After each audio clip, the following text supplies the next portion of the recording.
여러분, 오늘 들려드릴 이야기는 75세의 한 할아버지가 재혼한 이야기입니다.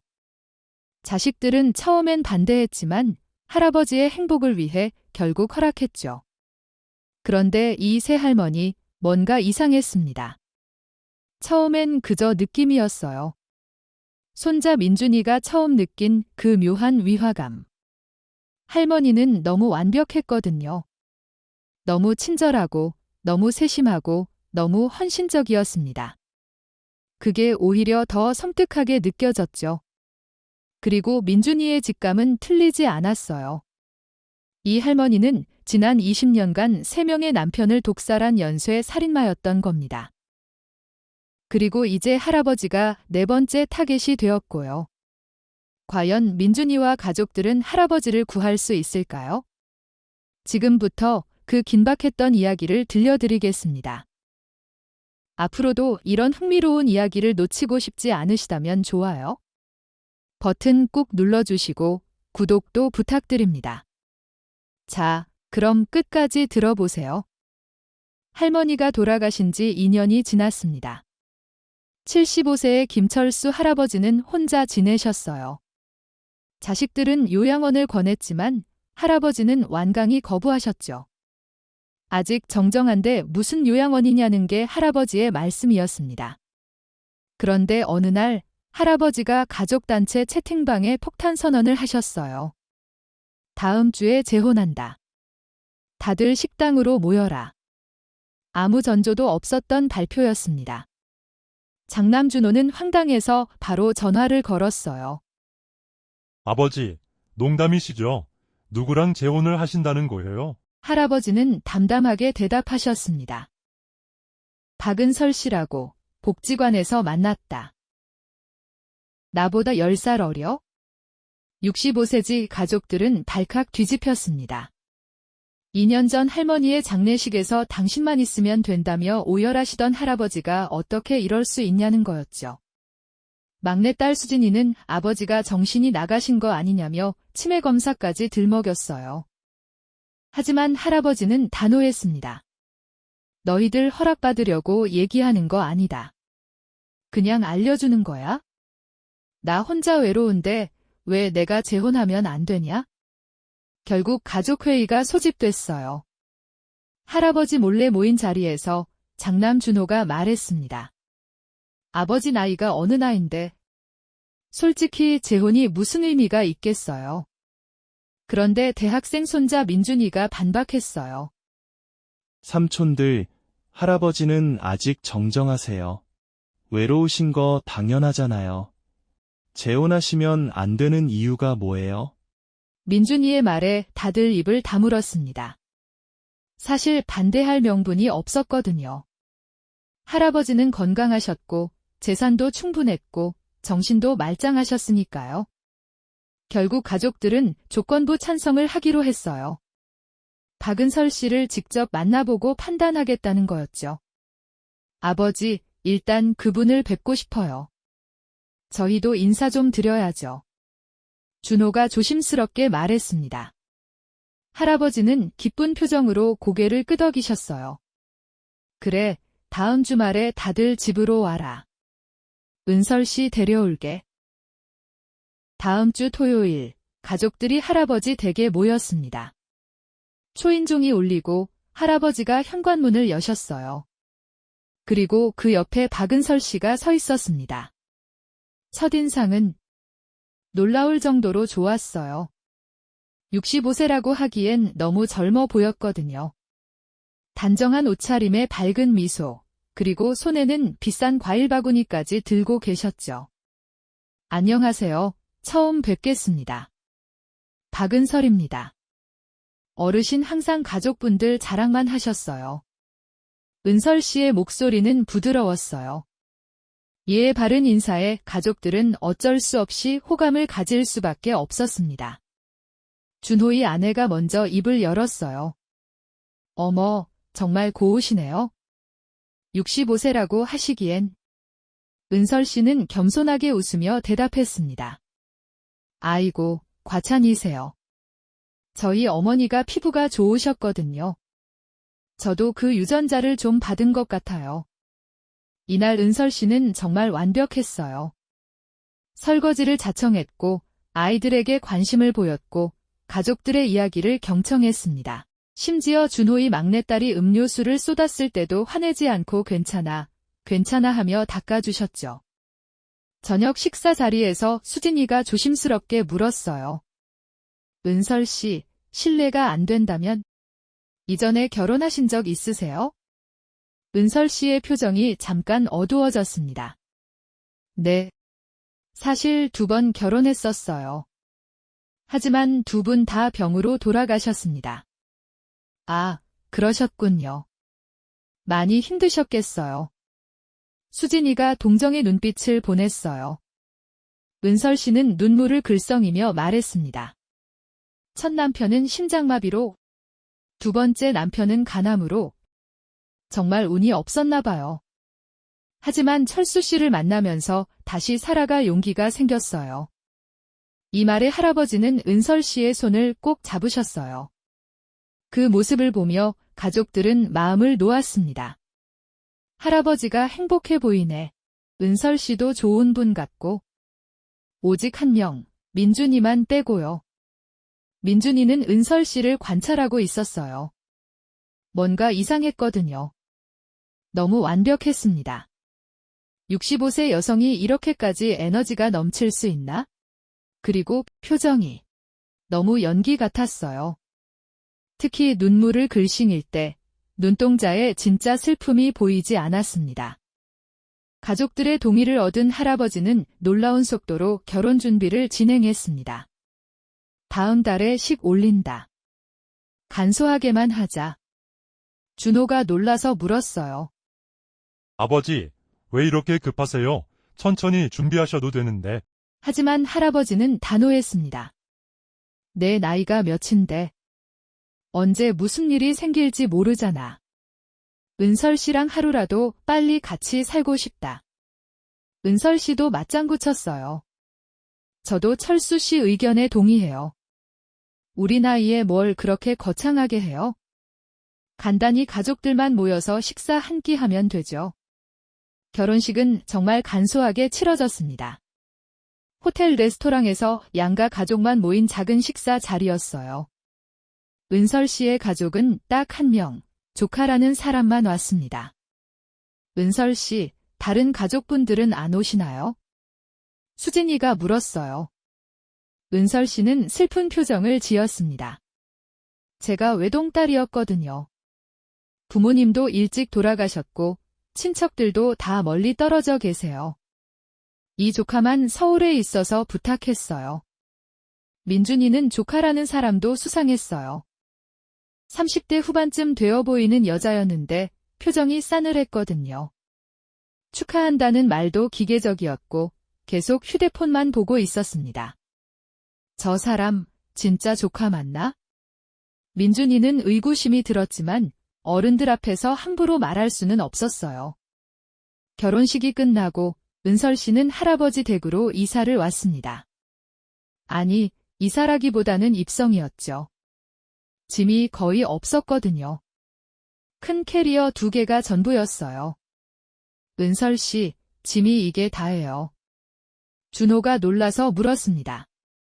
네, 전 물건에 집착하지 않아요. 필요한 것만 챙겼어요. 여기서 새로 시작하는 거니까 과거는 다 버리고 왔죠? 은설 씨는 환하게 웃으며 대답했어요. 가족들은 역시 깔끔하신 분이라고 생각했지만 민준이는 다르게 봤습니다. 흔적을 남기지 않으려는 건가? 은설 씨가 들어온 첫날 저녁, 할아버지는 정말 행복해 보였어요. 얘들아, 난 정말 운이 좋은 사람이야. 이 나이에 이렇게 좋은 사람을 만나다니. 은설 씨는 할아버지의 어깨를 다정하게 두드리며 말했습니다. 제가 더 행복해요, 어르신. 남은 인생 정말 행복하게 살아봐요. 그날 밤, 민준이는 잠을 이룰 수 없었어요. 은설 씨의 남은 인생이라는 말이 자꾸만 머릿속에서 맴돌았거든요.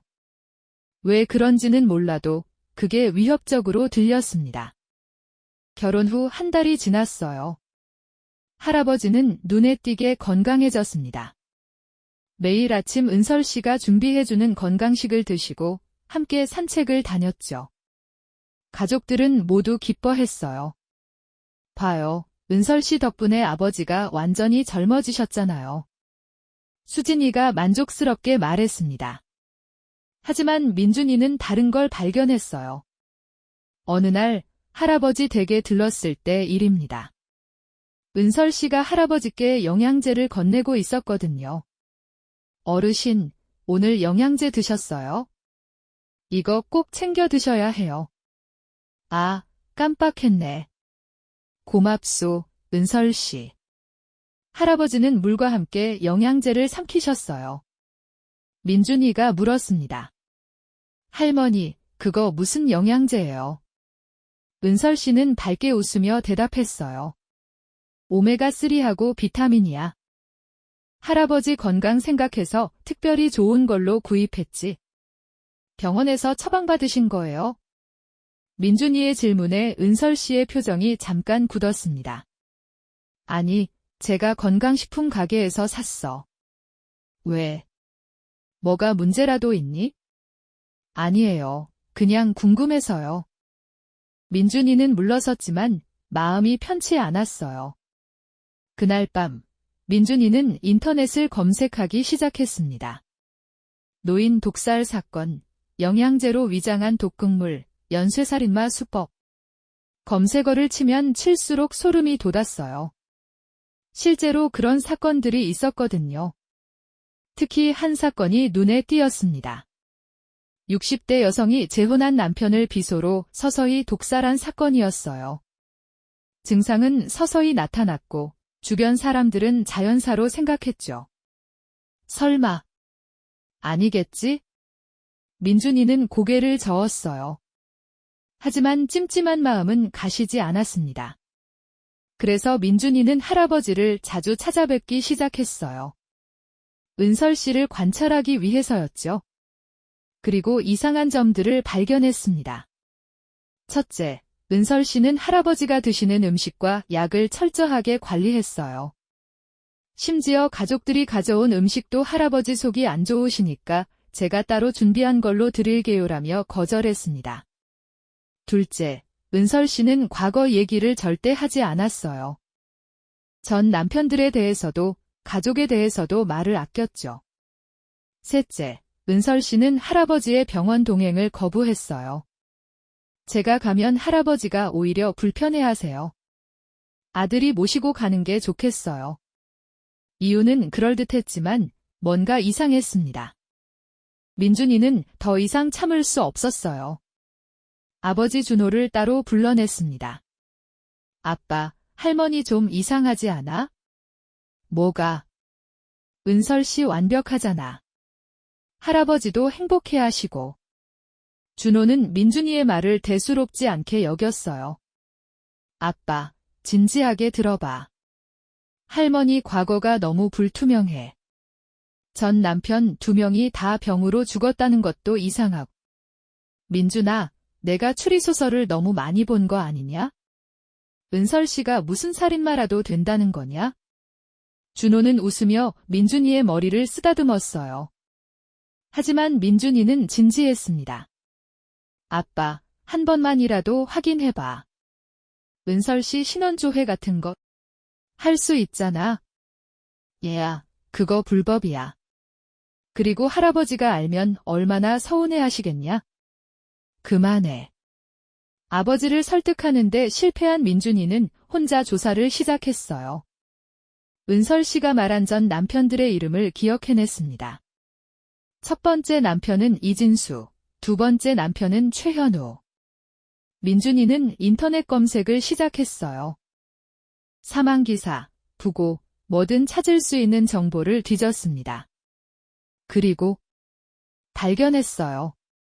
15년 전 신문기사였습니다. 60대 남성 갑작스런 사망. 유족 부검 요구했으나 기각. 기사 속 남성의 이름은 이진수였어요. 민준이의 손이 떨렸습니다. 기사를 자세히 읽어보니 이진수 씨는 결혼 1년 만에 심장마비로 사망했다고 나와 있었어요. 당시 자녀들이 이상하다며 부검을 요구했지만 경찰은 자연사로 결론 내렸죠. 자녀들이 의심했다는 건 뭔가 있었다는 거잖아. 민준이는 더 파고들었어요. 두 번째 남편 최현우 씨에 대해서도 검색했습니다. 그런데 이 사람에 대한 정보는 거의 없었어요.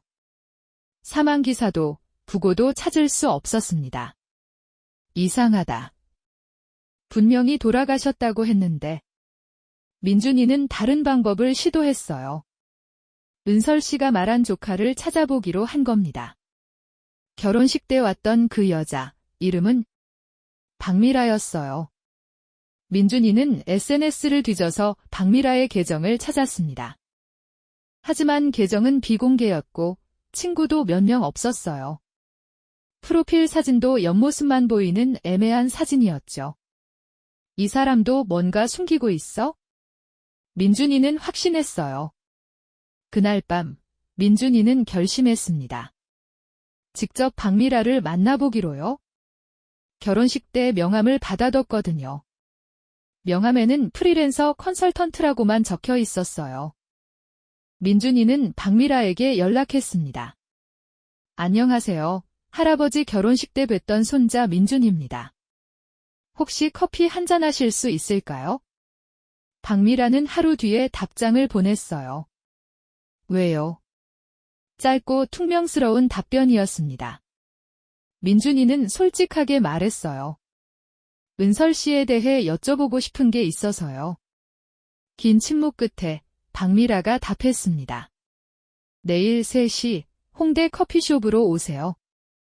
다음 날 민준이는 약속 장소에 일찍 도착했어요. 박미라는 정확히 3시에 나타났습니다. 선글라스를 쓰고 모자를 눌러 쓴 모습이었어요.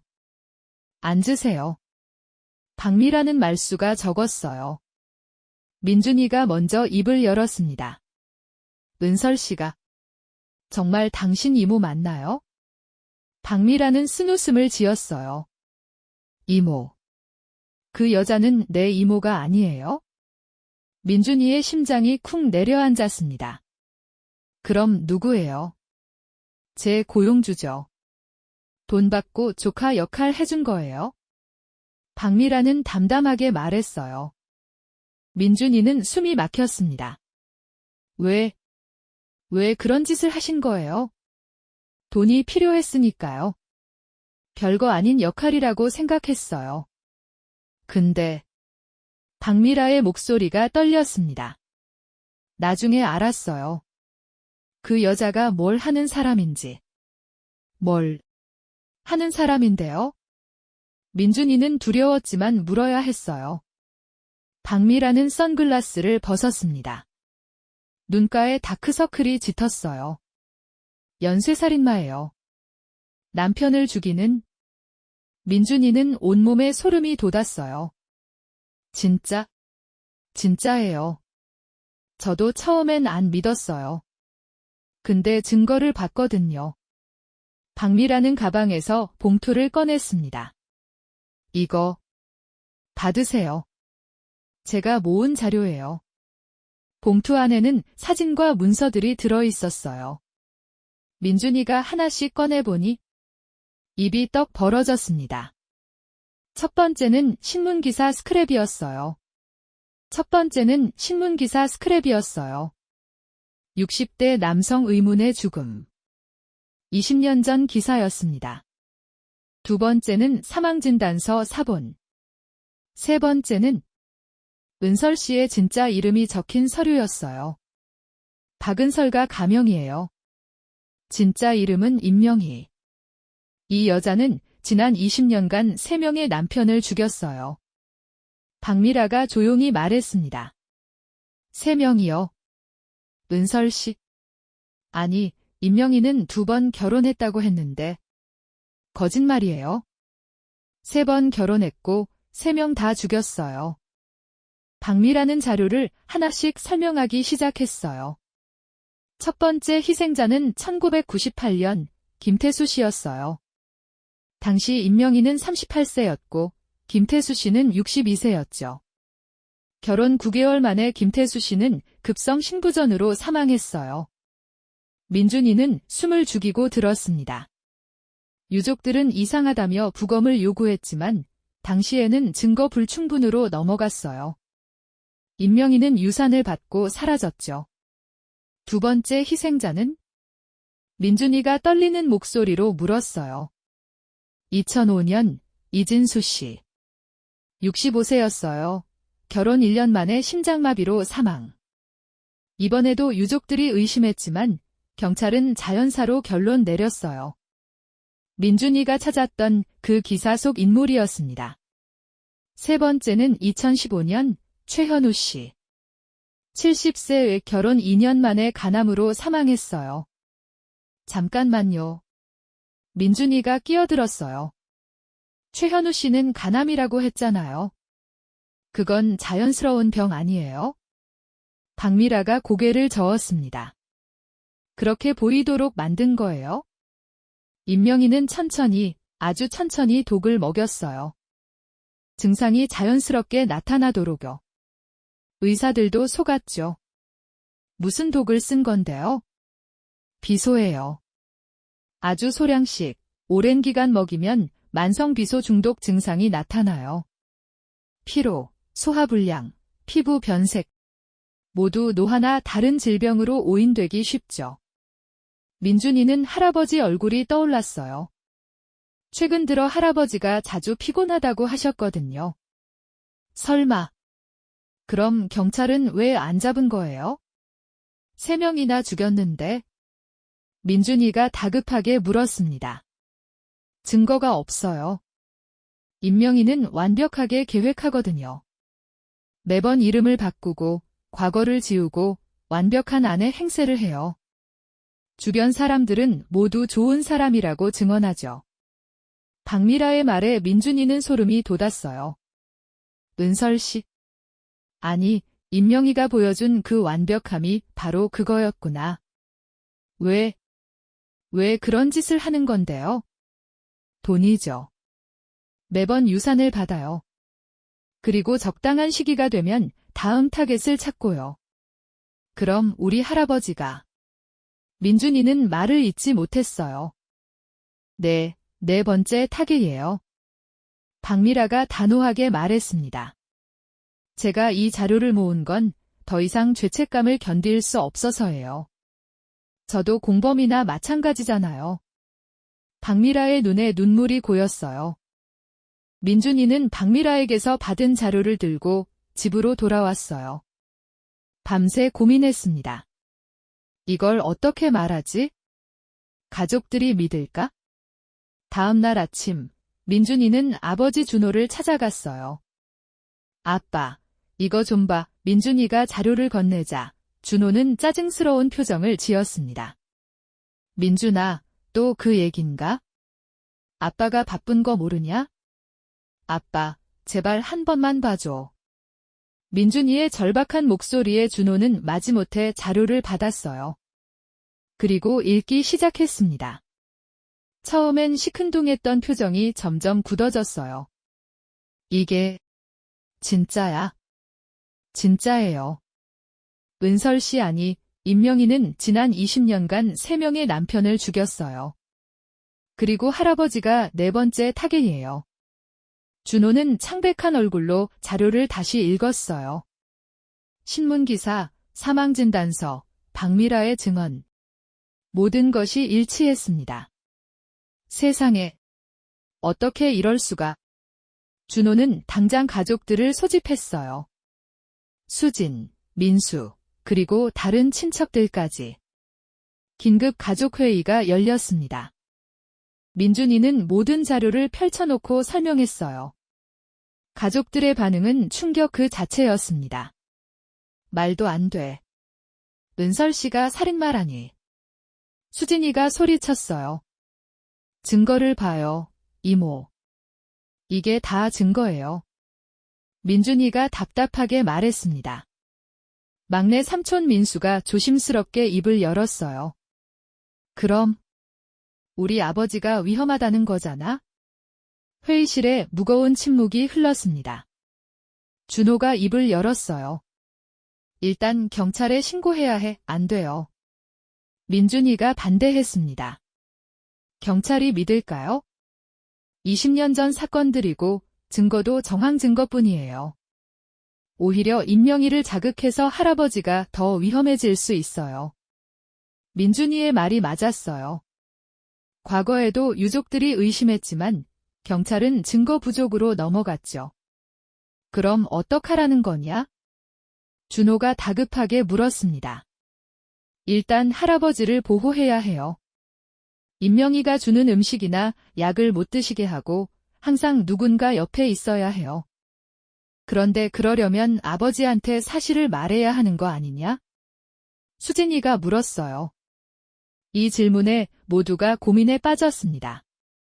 할아버지는 은설 씨를, 아니, 임명희를 사랑하고 계셨거든요.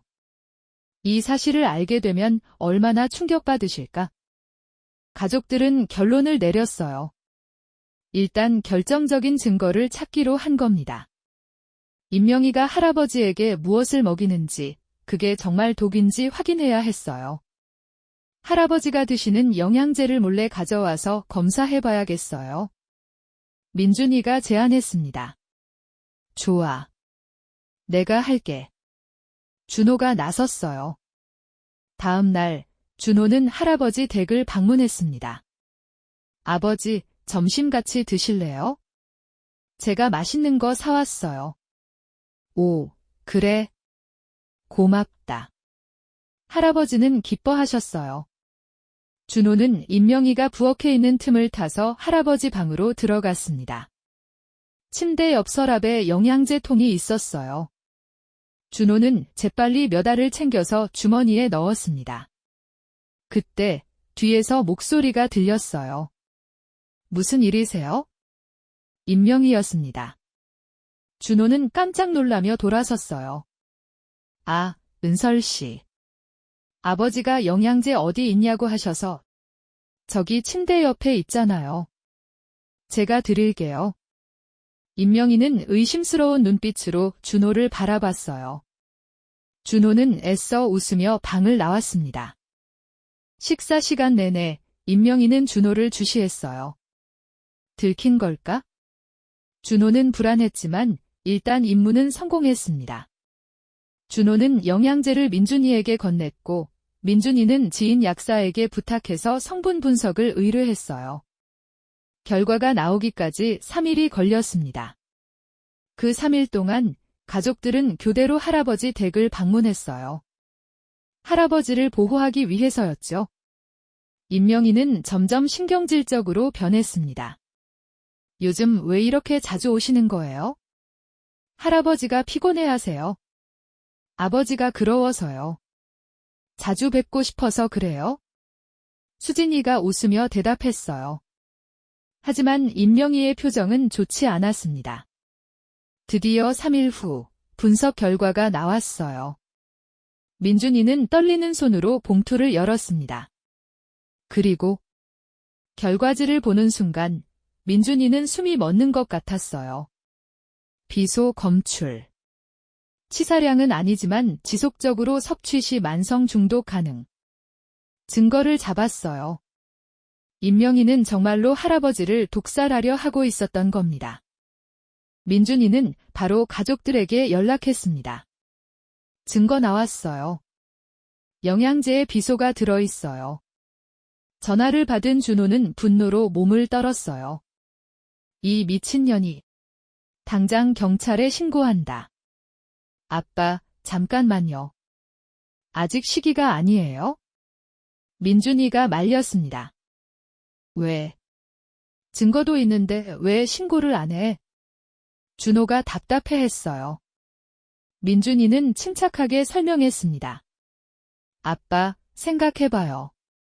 지금 신고하면 임명희는 영양제에 대해 몰랐다고 할 거예요.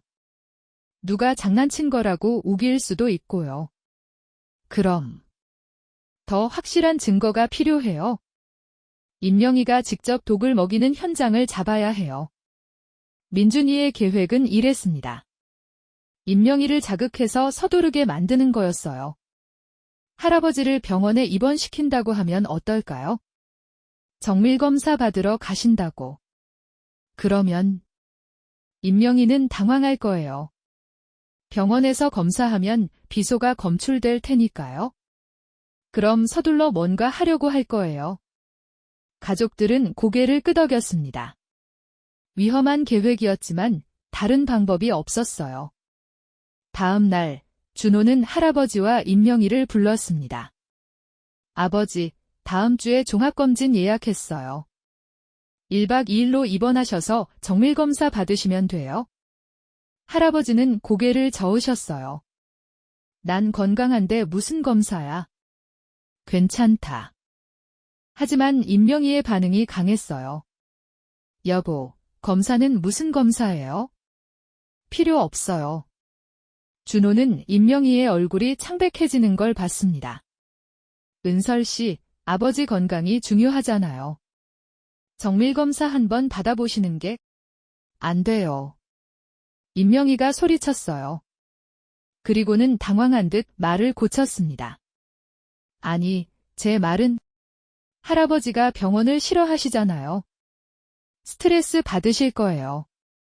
준호는 확신했어요. 역시 뭔가 숨기고 있어?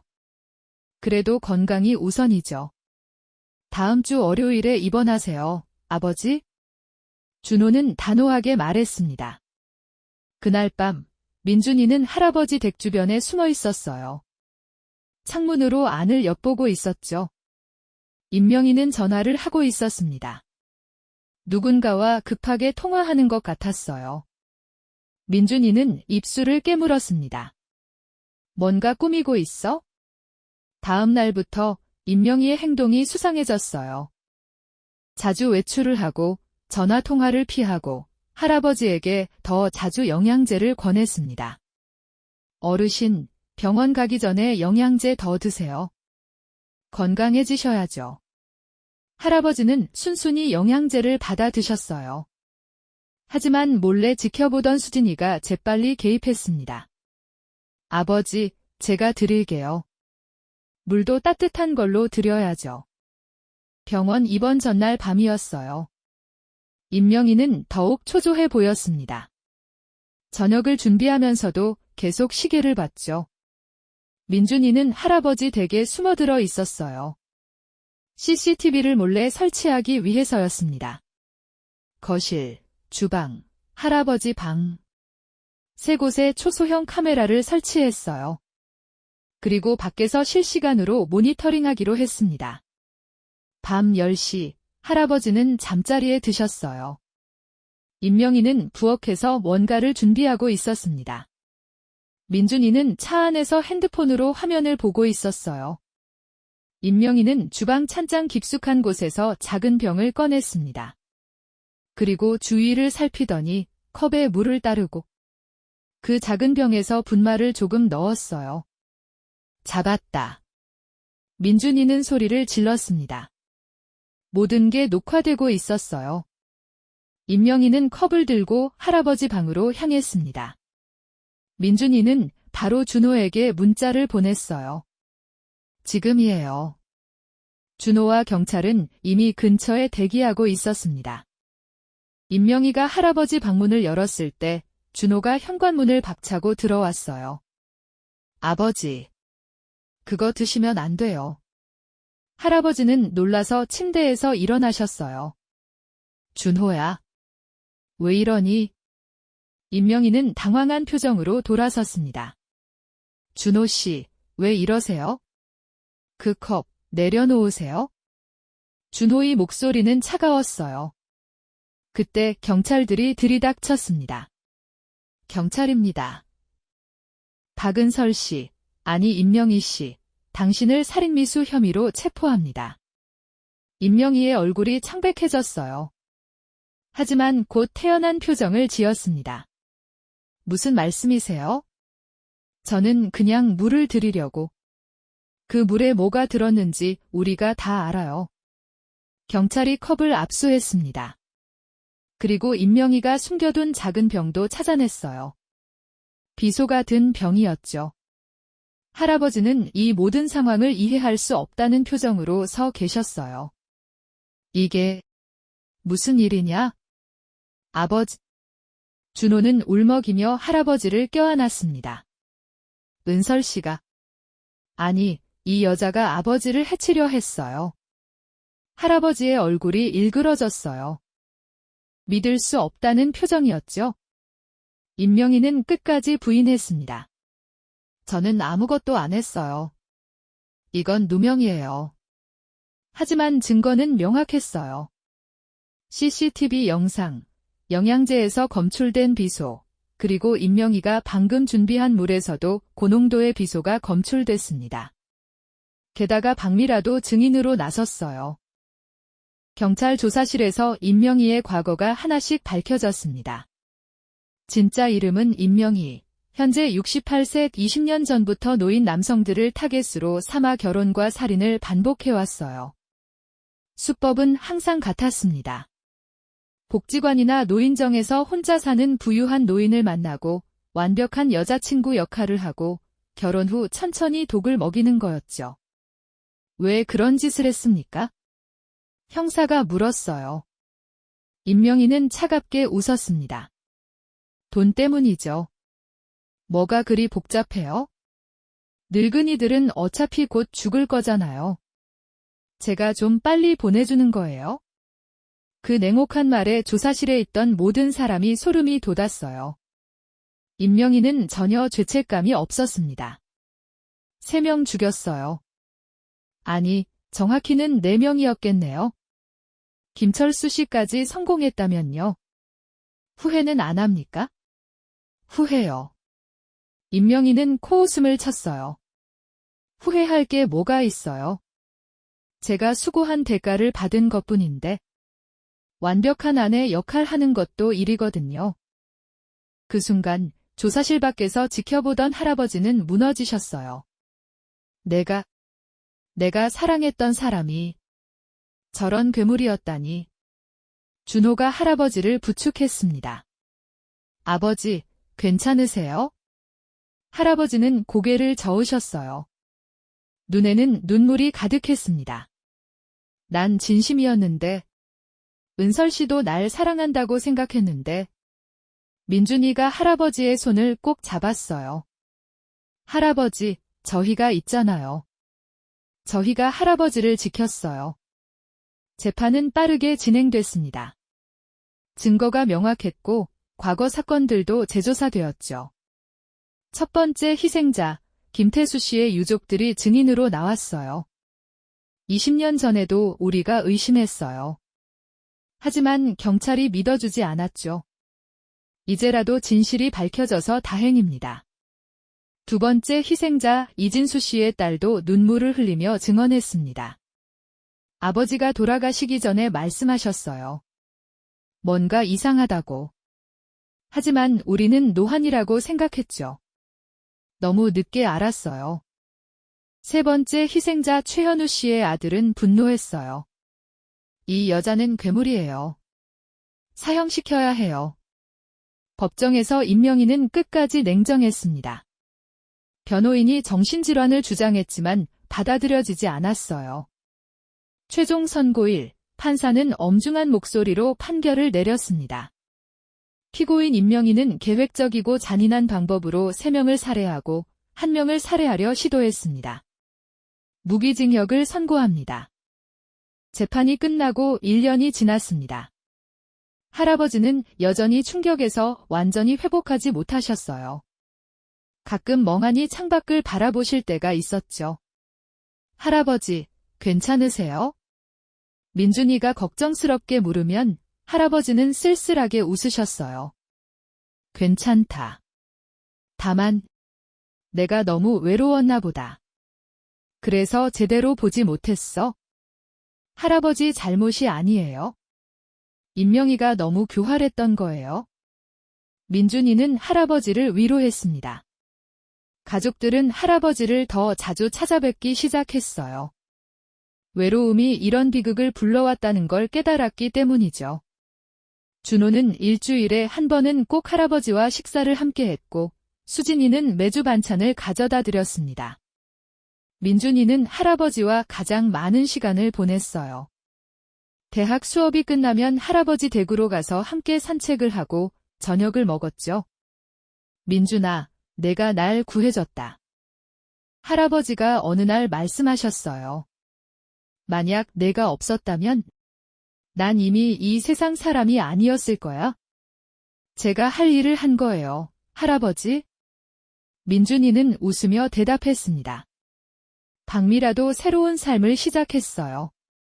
증인으로 협조한 덕분에 처벌은 면했고, 이제는 노인학대 예방단체에서 일하고 있습니다. 제가 저지른 잘못을 조금이나마 갚고 싶어요. 박미라는 민준이에게 말했습니다. 임명희 사건은 사회에 큰 충격을 주었어요. 노인들을 대상으로 한 범죄가 얼마나 교묘할 수 있는지 알려준 사건이었죠. 많은 복지관과 노인정에서 보안을 강화했고, 노인 대상 연애사기 예방교육이 시작됐습니다. 할아버지는 이제 혼자 살지 않으세요. 준호가 2세대 주택으로 이사를 했거든요. 할아버지는 1층에, 준호 가족은 2층에 살면서 자주 얼굴을 보게 됐어요. 아버지, 저녁 드셨어요? 응, 방금 먹었다. 민준이가 해준 거야? 할아버지는 이제 많이 밝아지셨습니다. 비록 한번 크게 속았지만 가족의 사랑을 다시 확인하셨으니까요. 어느 일요일 오후, 온 가족이 모였어요. 민준이의 생일이었거든요. 케이크에 촛불을 켜고 다 함께 생일 축하 노래를 불렀습니다. 민준아, 소원 빌어. 네, 할아버지. 민준이는 눈을 감고 소원을 빌었어요. 우리 가족 모두 건강하고 행복하게 해주세요. 촛불을 끄고 민준이는 가족들을 둘러봤습니다. 할아버지의 따뜻한 미소, 아버지의 든든한 모습, 이모들의 밝은 웃음. 이게 진짜예요. 가짜 사랑이 아닌 진짜 가족의 사랑. 그날 밤 할아버지는 민준이를 따로 불렀어요. 민준아, 정말 고맙다. 내가 아니었으면. 할아버지, 이제 그만하세요. 다 지난 일이에요. 아니야. 난 잊지 못할 거다. 내가 날 얼마나 사랑하는지, 가족이 얼마나 소중한지 말이야. 할아버지는 민준이의 손을 꼭 잡으셨어요. 이 이야기는 여기서 끝나지만 할아버지와 가족들의 삶은 계속됩니다. 더 이상 외롭지 않은 서로를 지켜주는 삶으로요. 여러분, 가족을 사랑하세요. 그리고 주변의 외로운 노인들을 관심 있게 지켜봐 주세요. 이런 비극이 다시는 일어나지 않도록 말이죠. 이야기가 좋으셨다면 좋아요 버튼 꾹 눌러주시고 구독도 해주세요. 여러분의 응원이 저에게 큰 힘이 됩니다. 다음에도 더 재미있는 이야기로 찾아뵐게요. 감사합니다.